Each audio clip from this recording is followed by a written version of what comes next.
যারা জুয়া খেলেন তাদেরকে আমি বলবো, রাতের ৩টা বাজে পারলে একা কবরস্থানে গিয়ে মাঝখানে করে বসে থাকেন 2 ঘন্টা। এত বড় কলিজা যদি আপনার থাকে, 2 ঘন্টা লাগবে না, আধা ঘন্টা পারলে বসে থাকিয়ে রাতের ৩টায় গিয়ে।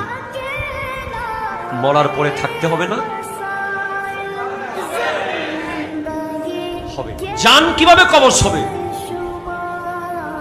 কালো কসকসে কাপড় নিয়ে আজরাইল আলাইহিস সালাম জাহান্নামের কালো কালো ফেরেশতাদের বহর নিয়ে আসবে। যারা জুয়া খেলেন তাদেরকে আমি বলবো, রাতের ৩টা বাজে পারলে একা কবরস্থানে গিয়ে মাঝখানে করে বসে থাকেন 2 ঘন্টা। এত বড় কলিজা যদি আপনার থাকে, 2 ঘন্টা লাগবে না, আধা ঘন্টা পারলে বসে থাকিয়ে রাতের ৩টায় গিয়ে।